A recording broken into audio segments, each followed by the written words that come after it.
Today I'm trying to limit my remarks to Iqbal and his poetry briefly, but before I do that, let me emphasize how important poetry is in conveying the message and making sure the message takes place. It's rightfully designated area, it's in the hearts and minds of people. Those who have made the mark in history over the centuries have done so basically because of their poetry and how they have really transformed simple words into everlasting sentences and everlasting memorable verses. Maulana Rumi had a different phase of life before he met Shams Tabriz. Prior to that, he was not a known poet at all. After he met and he was spiritually enlightened, somehow or the other, whatever was within his heart, within himself, started to come out as poetry. In our initial lectures, we had mentioned in one of the sessions that first 28 or 18 verses Rumi himself wrote by his own pen when he started to write poetry, the Masnavi's original few lines. After that, his disciples, his students that were around him started to write because he did not really have much time to take a break between when he was speaking. Everything that he spoke basically at the time when he was getting his particular kind of a instinct to speak was coming out as a verse, as a share. So, a Indian poet Ibrahim Zauq mentioned that Rehta Sukhan se naam Qiyamat talak hai Zauq aulad se to bas yahi do pusht char pusht. If you want to really make a mark in history and leave your name, it usually is by the word, the written word that you leave behind you. If you were to depend on your children and their children, after a couple of generations you are forgotten. We can all think about our own parents and grandparents and the great-grandparents, then we realize that we really do not really have much of a connection beyond that. But Rumi, centuries ago, and today we are talking about him as if he is with us right now, trying to guide us. So there is a place of poetry that is in literature far superior than anything else. And I sometimes say that if you have a beautiful poetry, and if it happens to get beautiful music with it, then you really have an impact on people. This is why in religious and semi-religious kind of gatherings, when you bring in Mahfil-e-Sama with that, and you have beautiful poetry that is spiritual, and then you repeat it and have an accompaniment of beautiful music with it, it really knocks on your heart and finds its place within your soul. So poetry, good poetry, along with good voice and good music, and you have something that is unforgettable.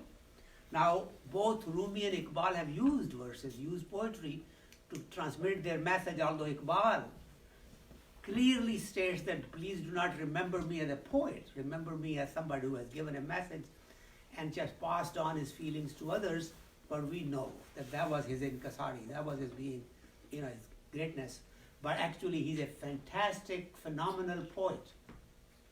Now, today I thought that ordinarily we talk about Rumi and his verses. Today I'm going to take few verses of Iqbal and translate them in Urdu, and you have the English translation on the side also.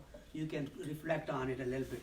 Let's see what Iqbal says about poetry first, and then what he says about Rumi. So I'll start with his two couplets from his nazm. जुए सरोद आफरी आती है कोहसार से, P के शराबे लाला गूं मैं कदाए बहार से, मस्ते माए खराम का सुन तो जरा पयाम तू, जिंदा वही है काम कुछ जिसको नहीं करार से, फिरती है वादियों में क्या दुख्तरे खुश खराम अब्र, करती है इश्क बाजियां सब्जाए मरगजार से, जामे शराब कोह के खुम कदे से उड़ाती है, पस तो बुलंद करके तय खेतों को जा पिलाती है. That's the first one. Ju Sarod Afri. Ju is a canal, a small little tributary of water. As it starts from the mountain, gets larger and larger as it gets down, becomes a river and then goes into the ocean. Ju. Ju Sarod Afri. Sarod Afri is musically endowed, making music, bringing music with us. That canal, Aati hai Kohsar se, it's coming, descending down from the little hills. Kohsar is an area where there are several hills, little one hills, and it's just making its way through them. Beautiful picture that he paints in your mind. Jue Sarod Afri Aati hai Kohsar, it's coming down the hills. Pike Sharabe Lalagu, after drinking the red wine, drink, whatever, call it wine or whatever. Makadaye Bahar se, from the pub of the spring. In other words, spring brings in a drinking place, a winery, and she drinks it from there and brings it down. How beautifully it says that it takes the little droplets from the mountains, makes it into a canal, and flows so singingly, musically down the path. Maste Mae Harab ka sunto dara payam tu. Maste Mae Haram.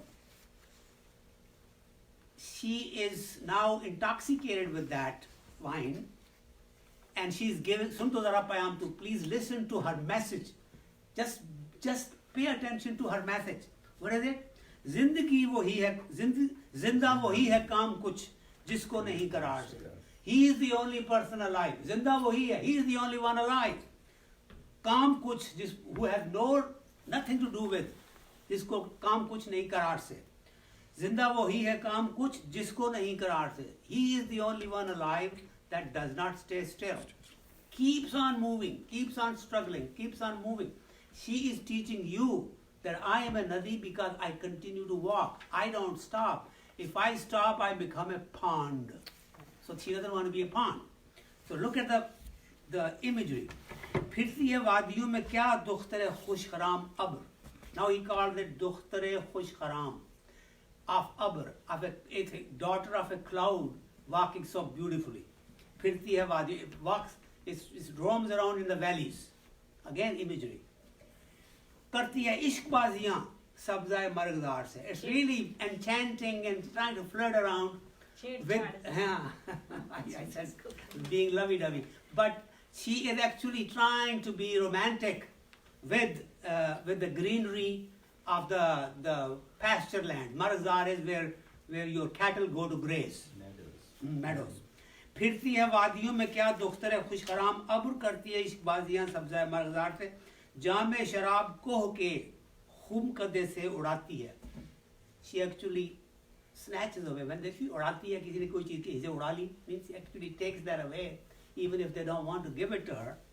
She takes that koh ke khum kade se, from the mountains. She grabs it from there and pasto baland karke tay खेतों को जा पिलाती है. It traverses the highs and the lows of the valleys and goes and gives this drink to the fields. खेतों को जाके पिला देती है.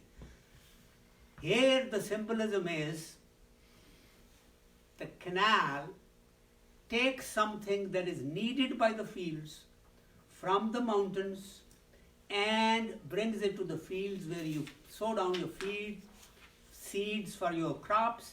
The crops grow and you see the results of your toil, your mehnat, your hard work. Now how is this related to poetry? Now listen to the next verse. शायर दिल नवाज भी बात अगर कहे खरी. A dil nawaz shair is a true shair, somebody who really is entertaining your hearts, really serving your hearts, touches your hearts. If he says the truth, khari baat keh de.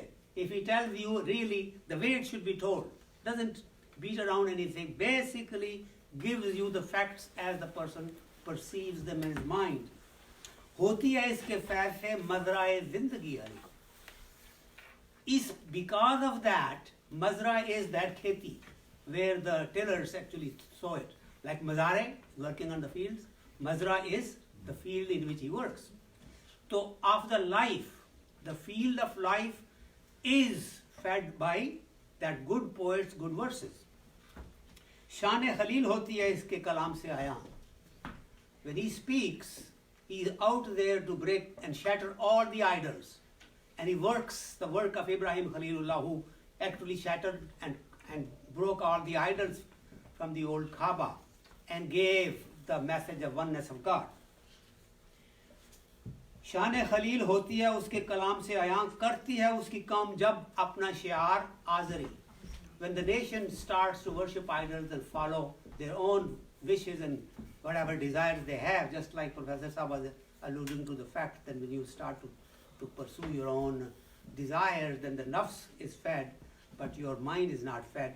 Basically, when people start to forget Allah subhanahu wa ta'ala and the spirituality and whatever, and start to follow their materialistic needs, this is like idol worship, so to speak, because now you are looking towards help from the sustenance and from the worldly things and not really depending that Allah subhanahu wa ta'ala is the ultimate provider. Ahle zameen ko nuskha-e zindagi dawam hai. For the people who live on earth, this is the prescription for zindagi dawam, eternal life.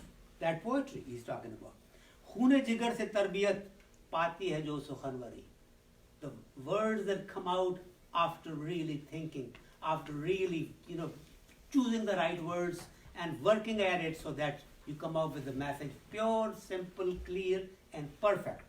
If you really work hard at that, it's not just writing and writing and writing without any purpose, without any message. That's not the poetry. Poetry that really comes from your heart after we have really fed it with your blood of your liver, so to speak, Khoon jigar. Then that poetry makes its place. Or this is the verse for which I have said all of this.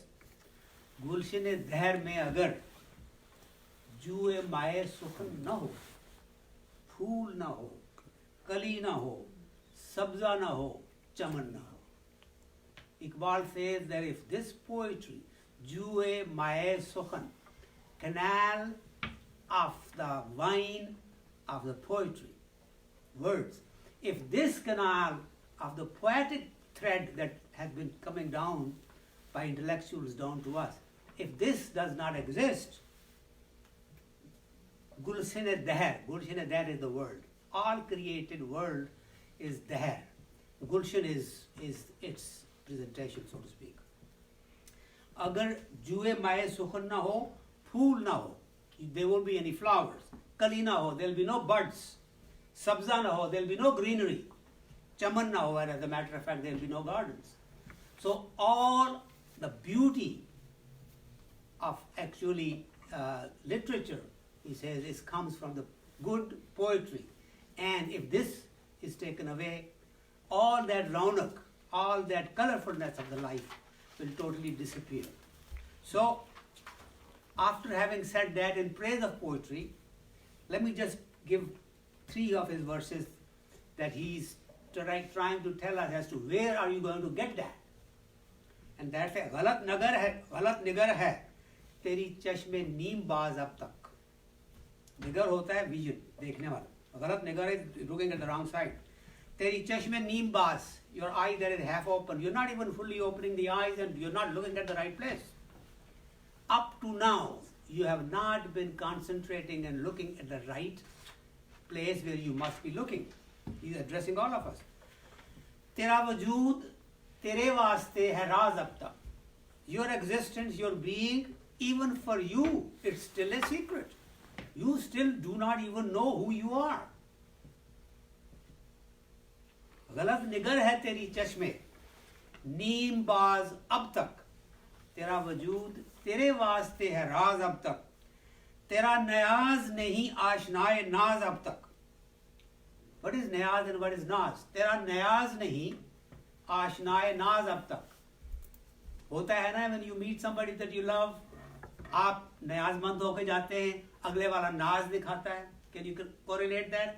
तेरा न्याज नहीं है आशनाए नाज अब तक. You really don't know what you want, and you don't even know where you should look for it. You may have something that could be your beloved, but you have no idea where it is. नाज़ो अदा कहें तो ज़्यादा आसान हो जाएगा. नाज़ो अदा नहीं, अदा यहाँ नहीं है ना. नाज is different. what he's saying is that you have your Naz, which is your heart, your spirit within you, but you have no training to really look there. Let me finish, then you'll get it, Professor. तेरा न्याज नहीं आशराए नाज अब तक कि है कयाम से खाली तेरी नमाज अब तक. Now this opens it up. कि है कयाम से खाली तेरी नमाज अब तक. The only word here that is worth pondering is qiyam. You know what qiyam is? Establishment of prayer. No. किसी जगह ठहरना, No. क़याम करना. No. I'll tell you. She's got it. In the namaz, there are several areas. Takbir, qiyam, ruku, sujood. Qiyam is the maqam, place where you actually say, actually you're now talking to Allah subhanahu wa ta'ala. That's where you talk. In the beginning you go like this, which means you are just shutting everything else up. Go here, and now is your qiyam. In qiyam you are supposed to be visualizing your mehboob, visualizing Allah subhanahu wa ta'ala. That's where you actually connect, because you're face to face. Eyes are in front, eyes are behind, but you're not in ruku or sujood where you are distracted. Qiyam is the only maqam where you actually say Alhamdulillah Rabbil Alamin. Ihdina sirata. You're actually conversing. That qiyam, he said, कि है क़याम से खाली तेरी नमाज अब तक, कि you actually do pray, but when you are actually standing in qiyam, you are not in qiyam. You have no concept of qiyam yet, because you don't realize where you are supposed to look and who you will talk to and how you are to conceptualize him. गुस्सा तार है तेरी खुदी का साज अब तक. Khudi is your inner being, something within you that you have nurtured, that has your soul or soul-like, whatever it is, nafs or whatever is in there. Gusasta tar hai teri khudi ka saath. Within you, something is supposed to talk, but its strings are broken. You do not have that musical instrument or the phonetic kind of ability that can talk to him, because those strings are broken. You did not really take care of them. They are not fixed. They cannot play the music that is required to reach up. गुज़श्ता तार है तेरी खुदी का साज अब तक. Your spiritual being has not been developed yet, and it's broken. You have to fix it. कि तू है नगमा-ए रूमी से बेनियाज अब तक. This is what he wanted to say, and he said all this basically for this verse. Right. कि तू है नगमा-ए रूमी से बेनियाज अब तक. कि you have not even bothered to worry about what Rumi said. Beniyaz is when we don't care and it doesn't matter to you. So pay attention to Nagma-e Rumi, what he has left for you. Listen to his musical poetry. Then you will understand who you are, what is your spiritual being, how to nurture it, and how to make your qiyam really the qiyam, and how then to know who is your beloved and where should your love be directed at. Can you understand all of that now? Although he said that in all these words. Yeah. Now, after recognizing the value of poetry, after saying how it nourishes your life, then he directs you, Iqbal, to Rumi's poetry, and he tells you that's where you will get all the secrets. And quite frankly, in sessions we had, and the sessions that will inshallah follow, if we just limit to just few verses and elaborate them like Rumi did, we don't have to speak anything from ourselves. When we bring in our words, it kind of does not do justice to Rumi's words. So I think my emphasis from now on, when I talk about Rumi or even for Iqbal's verses, I would basically elaborate on those and minimize the connecting words that come from me, so that you get the message to the maximum from Iqbal and Rumi. So we can probably stop here because we have to have questions and answers in about 10 minutes. Qari Sahib, do I have a few more minutes or should I? No. Or we can have We questions and can answers? go on until 8:15. Hmm. So we have 10 plus minutes. 10 plus minutes. Okay. 9 o'clock is the namaz, but if But you want question to entertain answers. Ah, the question answer, then I I believe we can dedicate 10 minutes. Okay, let me just give you one parable of Rumi, something so that at least we have given a little something about him. There is, I'm going to make it brief. Of course, when Rumi talks about this, he goes 10 pages. He starts 2 lines, then he gives you a story. Then, but anyway, he talks about in a jungle there is a lion, and there is a wolf, and there is a fox. You probably know the story, but anyway. And lion is getting a little bit older. He wants to make sure that he still is the king, so he gathers them together, and he says, "Well, sit down," and he tells the wolf and the fox, and he says, "Well, it's time to eat, so let's go hunting and hunt something, and then we will have a feast together." So he goes there, he orders the wolf, "Why don't you go hunt? You take this fox with you, and she'll find where the shikar is, because fox knows where things are. She's good at that. And then she tells you, you just pay those animals, and we'll have lunch." Now he's ordering that, and wolf goes ahead and he kills a cow, and he kills a, let's say, a goat, and then he kills a fox. No, he kills a rabbit, and brings that, and he says, "Your Honor, the food is ready." So the lion says to him, now this is one of the Rumi's fables. A lion says to him, "Okay, now distribute it now. Who should eat what?" He says, "Your Honor, sir, you're the king, you're the lion, so this big cow should be able to feed you, so that's yours. I'm a poor little wolf, and this little goat will be enough for me. I'll take the goat. And this rabbit is good enough for the fox, so I think we have our meals cut out for him." Lion says, "Oh yeah? Yeah, well come over here." And he calls the wolf closer, and he gives him a thapad there, and part of his skull and part of the skin from the face is there, and he's injured, and he's on the floor. Now he turns to the fox and he says, "Fox, do you want to distribute and see how should we have our lunch together?" Fox has seen what went on, and she says, "Sir, you are the king of the jungle. Your Highness, this cow and this goat and this little rabbit, they are basically for you. The rabbit is for your breakfast, this goat is for your lunch, and this cow is for your dinner." Lion says, "Wow, that's very smart and intelligent. Where did you learn this? You distribute very well." He says, "I learned it from the broken skull of this wolf." That when you are in the presence of the Lord, you do not make decisions. Somebody else makes decisions. Now Maulana draws many conclusions, but one conclusion that I want to draw for you is this. When you know Allah subhanahu wa ta'ala is your Razak, when you know that your affairs should be decided by Him, then leave your stuff to Him. Leave it to Allah subhanahu wa ta'ala to decide for you. When you are at a bifurcation and you want to know whether to go right or to the left, you say, "Tawakkal ala Allah." I depend on you, Allah subhanahu wa ta'ala. Wherever my car turns, that is the destiny. So when you have presence of a high authority, lesson to learn is always remember that all decisions finally are made by Him.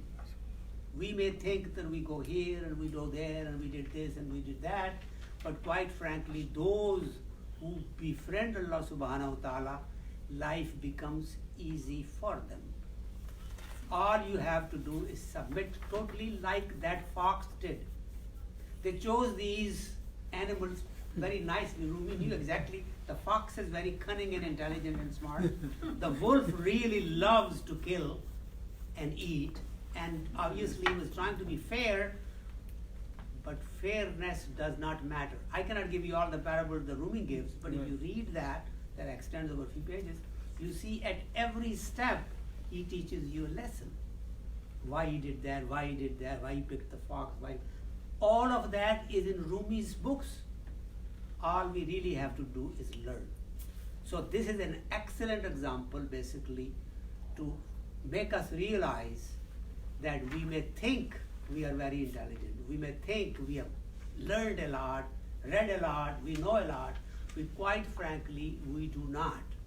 We have this from Allah subhanahu wa ta'ala, whatever He gives it to us. Even the best people, well-educated people, have messed up life decisions that they make.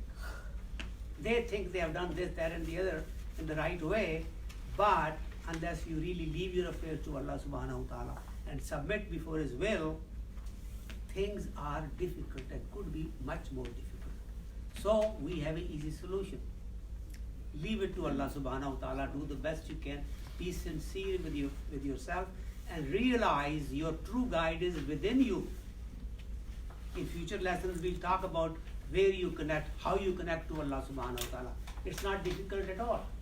It's extremely easy. Allah subhanahu wa ta'ala says, and I don't want to make this too religious, but says whenever somebody is making a dua, I listen to it. I give you whatever you ask for. Ask for me. Rumi says on his epitaphs everywhere that even if you have made 1,000 mistakes, come back to me, come back to me, come back to me. You cannot be, your sins cannot be more than the mercy of Allah subhanahu wa ta'ala. Just come back to Him. Come back to Him and you'll be salvaged. There's a little story about a very scoundrel man that lived in a certain time, and he was well known to everybody that he's a drunkard, he curses everybody, he's very bad, whatever.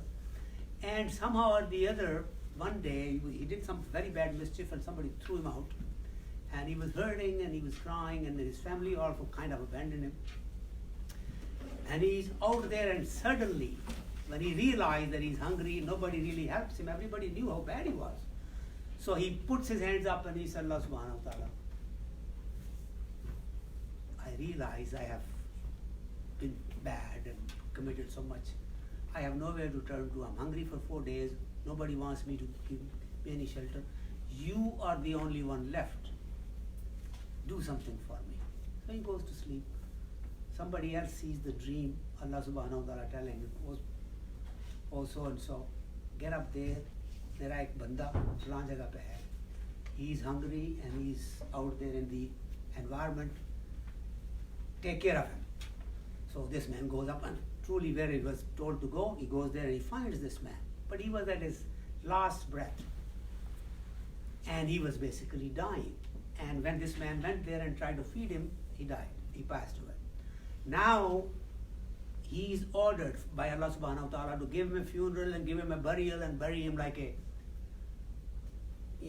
decent person.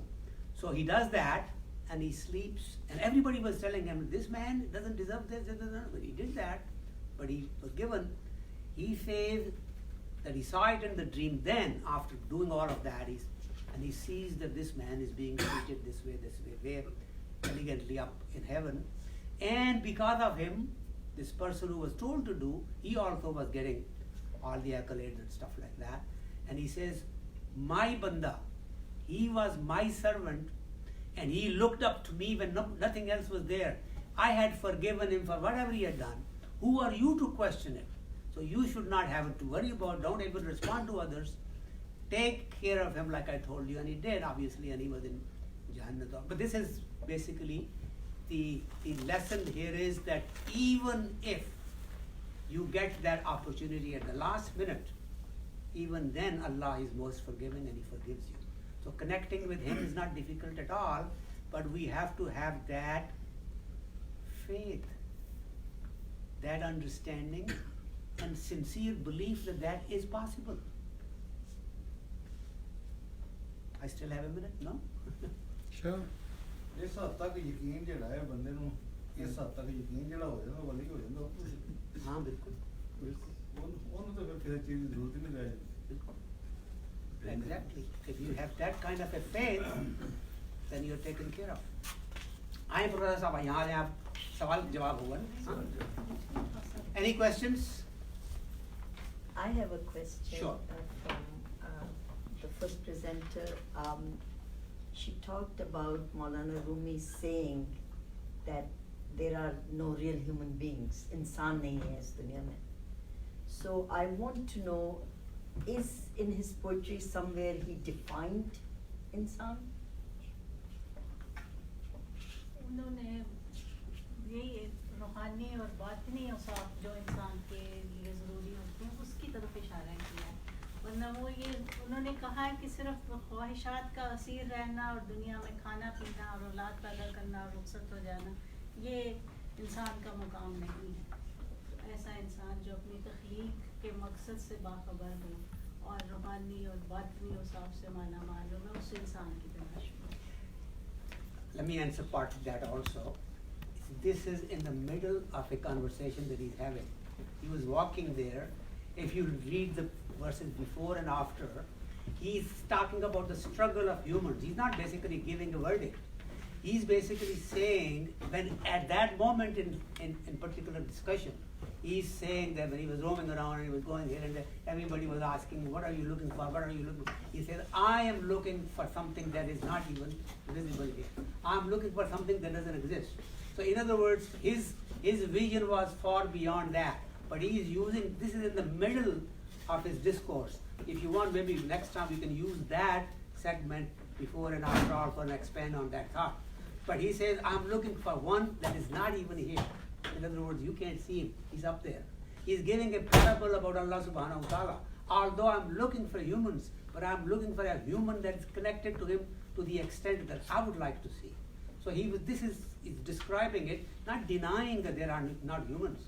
There are humans, but there are degrees. But either I'm looking for that human, he may not have been in that crowd, he may be in a different crowd. He's not denying that those humans don't exist.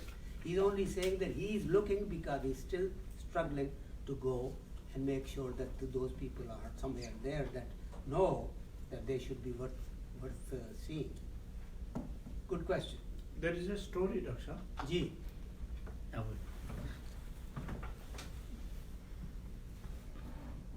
There is something called Soleimani Topi. Yeah. I don't know exactly. I know what that is. Go ahead. The background of it, but something came to my mind. A sheikh and a disciple were walking in the bazaar, in the market, and the disciple kept insisting, you never allow me, I serve you, I do khidmat for you, but you never allow me to touch your hat. And I want you to please give me the opportunity to see and wear it if possible. The sheikh kept denying and denying, but he insisted, so he said, come closer. Took the hat out, put it on his head. And now this poor guy is running this side, that side. The sheikh ordered the others to capture him and bring him back. He was brought back. So what happened? Why you was running away from us? He said, I could not see any human being. All I was seeing is there are dogs and donkeys and animals. That's exactly here. the words she has mentioned. This is before and after. उसी से ही कहा था यहाँ. Go ahead. Yes. So the animalistic or desires of different things have occupied us. Insan Kamil, the concept of the true devotee of Allah subhanahu wa ta'ala, which is free of these naqs, the Yes. bias is not there. And there is a Quranic story also related to this, where it's HALQA-E-RUMI-O-IQBAL رَبِّ أَرِنِي كَيْفَ تُحْيِي الْمَوْتَى قَالَ أَوَلَمْ تُؤْمِنْ قَالَ بَلَى وَلَكِنْ لِيَطْمَئِنَّ قَلْبِي. The 4 birds which Sayyidina Ibrahim was commanded. That's a different lesson there, but go ahead. Yes. It's relevant to this that If you stop there, let me just bring that back to that point. When he talked about this, see how Rumi tactfully got himself out of it and puts his hat on somebody else, and now that somebody else is seeing all of that. So he's very careful in not really taking it in a way that you can't understand it. So he wanted to make mention of that environment, and he used the topi putting on somebody else and then made him say or think of those things. This is why Rumi's every story has stories hidden within itself. It's amazing literature. Obviously, it does not diverge from Quran and Sunnah. It stays as close to the Quranic lesson as possible. And practically every story that is lengthy story, 2, 3 pages, 4 pages, has reference of hadith or Quran somewhere in between so that it keeps connected. That is the amazing beauty of this Masnavi Sharif.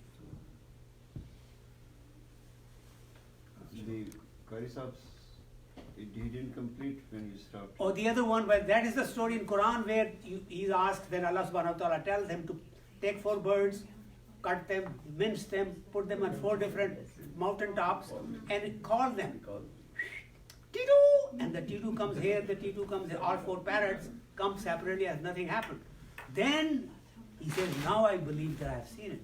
And who was this? No, those 4 different birds I know. represent the desire, the Yes, different desires. that is how Rumi uses it, but Yeah. Quran doesn't say that. Quran says that when he said, oh Allah subhanahu wa ta'ala, how will you revive the dead? He says, you don't believe me? He says, no, I believe you, but I want to have a firm in my heart. He says, then why don't you take 4 birds, train them to respond to your voice? When they are fully trained and they respond to you, kill them, mix their meat, put them in 4 different portions, 4 hilltops, and then call them back, and they will come flying to No, you. but the lesson behind Dr. Saab is Mm.